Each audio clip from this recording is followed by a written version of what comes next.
14 de abril de 1912. O Titanic colidiu com um enorme iceberg e afundou. Sim, já falamos sobre isso, mas e se usarmos desta vez o gelo para trazer o navio de volta à superfície? Isso requer vários milhares de metros de malha de arame e muito nitrogênio líquido.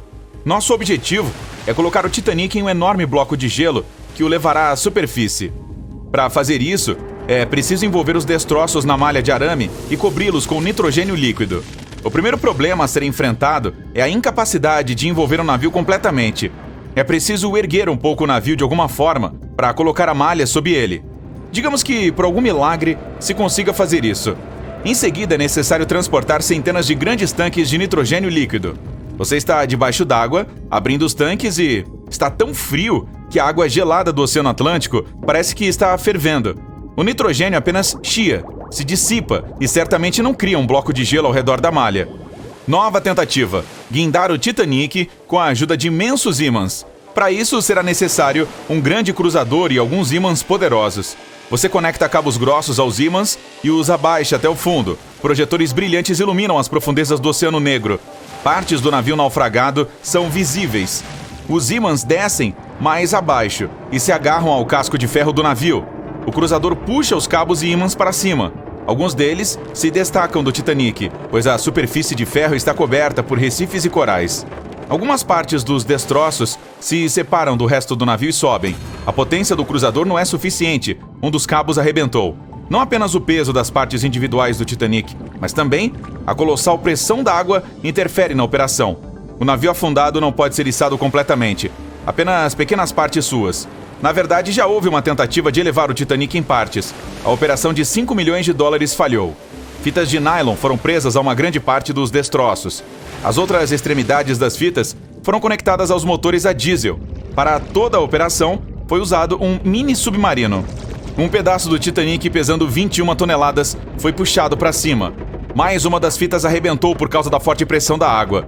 Então, um a um, os outros cabos começaram a se romper.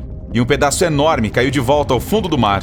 A essa altura, todos os participantes da operação de resgate estavam sem alimentos, e como o local era longe da costa mais próxima, decidiram não fazer uma segunda tentativa. Um livro foi escrito e um filme foi feito sobre como o Titanic foi levantado com ar comprimido. Na realidade, ninguém tentou realizar esta operação. Para fazer isso, seriam necessárias várias centenas de grandes cilindros de ar comprimido. Primeiro você os instala dentro do casco do Titanic e espera que puxem o navio para a superfície. Assim que os cilindros são abaixados sob a água, eles imediatamente flutuam para cima. Isso complica muito a operação. Você precisa prender os cilindros com cabos e puxá-los até o fundo, usando um poderoso submarino, ou melhor, vários deles. Devido à alta pressão, os cilindros podem estourar. Nesse caso, a onda de choque atingiria outros cilindros e provocaria uma catástrofe. Muito caro e inseguro. O plano mais caro e complexo para erguer o Titanic é provavelmente aquele em que os cientistas, de alguma forma, extraem hidrogênio e oxigênio da água do oceano. Então, esses elementos extraídos devem preencher recipientes especiais. Esses contêineres estariam presos ao navio e o Titanic subiria à superfície. Mesmo se você extrair oxigênio e hidrogênio de milhões de toneladas de água, o resto da água do oceano os substituirá. Uma máquina capaz de fazer essa filtragem deve custar bilhões de dólares. Ou se poderia criar um elemento químico que usasse uma reação em cadeia para purificar toda a água. Nesse caso, todo o oceano mundial ficaria sem oxigênio vital. Alguém certa vez sugeriu explodir o Titanic. Você precisará baixar várias caixas de dinamite até o fundo do oceano. As caixas devem ser completamente lacradas para evitar que a dinamite fique molhada. Em seguida, é preciso passar vários quilômetros de fio conduzindo uma corrente elétrica até as dinamites. Depois de fazer tudo isso, você deve navegar para uma distância segura. Agora você vai pressionar o botão para passar a corrente pelo fio e ativar a dinamite. 3, 2, 1, pare! Por que você faria isso? Mesmo que funcione, os destroços do Titanic serão espalhados em todas as direções no fundo do mar. Será impossível retirar o Titanic do oceano. Imagine um enorme anzol capaz de fisgar o Titanic e levantá-lo do fundo do mar como um peixe. Este anzol deve ser enorme para pegar um navio naufragado. Digamos que você o tenha criado. Logo, você está em um enorme cruzador navegando até o local do acidente e baixando o anzol como uma âncora. Cai direto no Titanic, mas não se fixa nele. você precisa de equipamento especial para prender um anzol do tamanho de um ônibus ao Titanic. Incluiria um enorme submarino com braços mecânicos. Construir tal dispositivo e fazê-lo funcionar sob enorme pressão já é quase impossível. Mas digamos que você finalmente consiga pegar o Titanic com um anzol.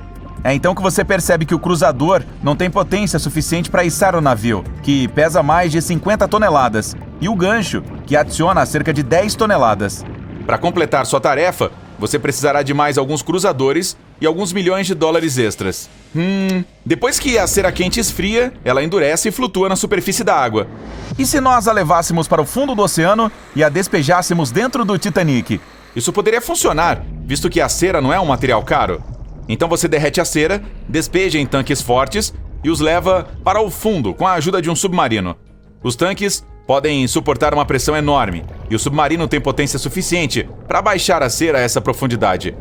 Os recipientes são colocados dentro do Titanic. Pelo controle remoto, você abre os recipientes, mas a cera não escorre. Quanto mais fundo você vai, mais fria fica a água. Enquanto você levava os contêineres ao navio, a cera estava esfriando e solidificando por dentro. Vários contêineres são pressionados contra o topo do navio, mas não são o suficiente para erguer o Titanic. Outros recipientes simplesmente flutuam para a superfície. E mesmo que os recipientes fossem termostáticos e permanecessem quentes por dentro o tempo todo, uma vez liberada, a cera se solidificaria em um instante. Simplesmente não haveria tempo para espalhar e cobrir o Titanic por dentro. Então, ela simplesmente flutuaria também. Você preenche vários sacos grandes e resistentes com vaselina. Esta substância age como cera no frio, se solidifica e flutua. Você quer colocar esses sacos em todo o Titanic e esperar para que a vaselina o traga para cima. Você carrega o submarino com os sacos e desce até o fundo do mar. Algumas partes do navio não podem ser alcançadas devido aos corais. Você decide descarregar todos os sacos em um só lugar. Mas assim que tira a vaselina do submarino, os sacos se rasgam com a forte pressão. Pedaços sólidos de vaselina flutuam, empurrados pela água. Missão fracassada. A ideia mais maluca é encher o Titanic com milhões de bolas de ping-pong. Pequenas bolas de plástico cheias de ar devem empurrar o navio para a superfície. Mas, assim que você começa a levá-las para o fundo do oceano, o plástico imediatamente se achata e todo o ar das bolas sai. Você pode lançar as bolas dentro de um submarino, mas quando as colocar dentro do Titanic, a pressão irá esmagá-las novamente. Além disso, você pode criar bolas feitas de material ultraleve e forte e enchê-las de ar. Nesse caso, precisará de muito mais dinheiro. Assim que colocar as bolas dentro do navio, algumas delas irão imediatamente escorregar pelos buracos do Titanic, e as restantes não serão suficientes para erguer os detritos com mais de 50 toneladas do fundo. Bem, para estudar o Titanic, você não precisa descer até o fundo do oceano. Na internet, é possível encontrar um mapa 3D detalhado que mostra o local do naufrágio, assim como o próprio navio no fundo do mar. Para obter uma imagem realista do Titanic, os pesquisadores usaram tecnologias de sonar e robôs subaquáticos, que tiraram mais de 10 mil fotos do navio naufragado. Então, o que você acha? Deixamos ele lá? Pois é, eu também acho.